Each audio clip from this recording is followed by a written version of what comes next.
The top 5 craziest money scams in Canada. On CBC MarketPlace, they show how many Canadians are getting scammed every day. There's an enormous list of them that I highly encourage everyone to check out later. After binging through most of it, I'm just going to share with you the top 5 that I feel are extremely important for anyone who's visiting Canada or if you're already here. But before we start, smash the like button and subscribe to my channel. Let me know in the comments below what money scams you've seen in the past. The first is the Niagara Falls tourism fee. You'll find this anywhere you go at Niagara Falls, be it a hotel, restaurant, or activities. They call it a tourism tax, so it sounds legitimate, and it can be up to 10% of your bill, which is quite a bit of money on top of what you're already paying at a tourist destination, such as higher prices, taxes, and tips. Basically, throughout the entire CBC investigation, they show that the tourism fee on your bill or receipt is basically a voluntary money scam, and you don't need to pay it as long as you tell the person who's charging you to take it off the bill. So do they tell people up front that it's voluntary? Not unless someone comes here and says, hey, I want the tourist tax off, right? So it's like, if you know about it, good for you. If you don't, too bad. There's no regulating agency at the federal, provincial, or municipal level governing their tourism fee, and it's simply a charge that the businesses place on customers to make more money off of them. Many businesses will say that the tourism fee is mandatory, and it's collected to help make Niagara Falls better as a tourist destination. What's the tip? It's a tourist improvement funding fee that we get charged by the city of Niagara Falls. And where does that money go? What they tell us is that it goes to the flowers, the fireworks, road improvements, that kind of thing.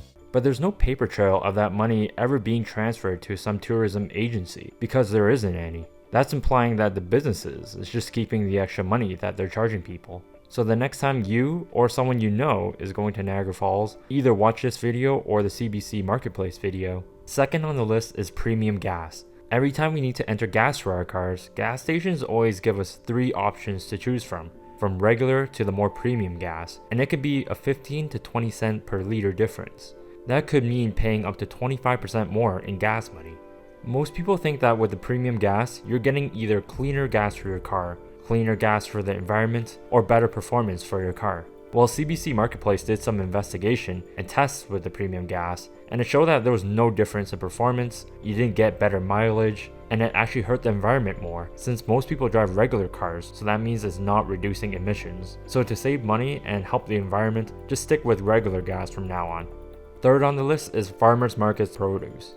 A lot of Canadians like going to their local farmers market during the summer and fall to support local farmers who grow their own produce to sell. Of course, given the produce is assumed to be locally grown, fresh, organic, and only in season once in a while, customers expect to be paying a premium price compared to going to their larger grocery store chain to buy the same products. Usually that could be up to double in higher prices.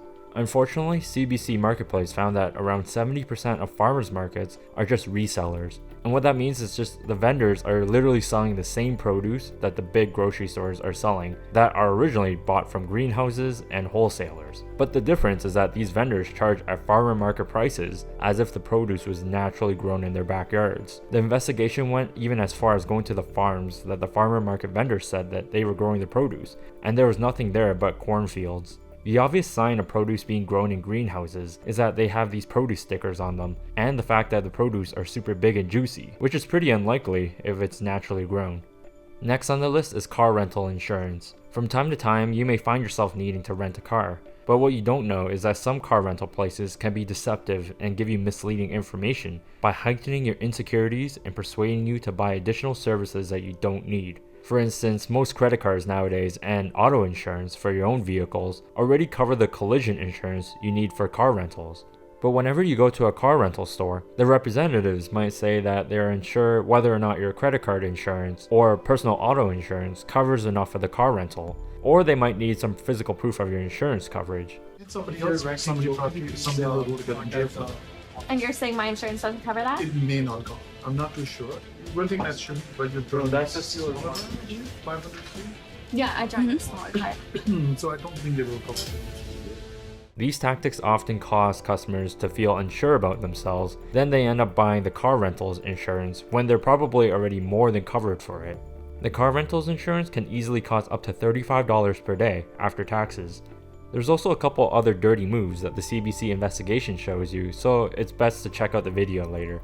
Last on the list is blue light lenses for glasses. Nowadays, with everyone hooked on electronics like their iPhones, a computer, or the TV, it can be quite straining to the eyes over time. For people that wear glasses and plan on buying a new pair, glasses on their own can be pretty expensive. A lot of optical stores are now introducing something called blue light filtering lenses, which can cost up to $100 on top of the already high cost of glasses. Opticians at the store say that blue light lenses help put less strain and fatigue on your eyes from electronics by blocking the blue light rays that come from screens. They filtered out the blue lights. It protects you. You know, you get fatigue. Oh my God, just staring at it like that. Protection against any blue rays from the computer. It's cut the, damaging rays from computer. So blocks about 20 to 40% of the harmful blue lights coming from tablets, computers. Some of the more convincing opticians will scare you by being more scientific and saying that the blue light lenses will reduce retinal damages and macular degeneration. And they compare blue light to UV lights, which can potentially make you blind. Damage your retina at the back for macular degeneration. From the type of blue light from digital screens? Anything with blue light. I mean, mostly from your system, from your iPhone. Unfortunately, she's just wrong. From the CBC investigation, little do the opticians know that blue light actually doesn't do much to eyes, and the lenses are just a marketing grab to get you to pay more for your glasses. In fact, you get more blue light from the sky. The strain and fatigue come from the lack of blinking, which causes your eyes to be more dry. All you need to do is take more rest from your electronics, blink more, use eye drops, and eat healthier foods. So that's all for now. Remember to smash the like button and subscribe to my channel. Let me know what money scams you've seen in the past, or which are the 5 in the video that really surprised you.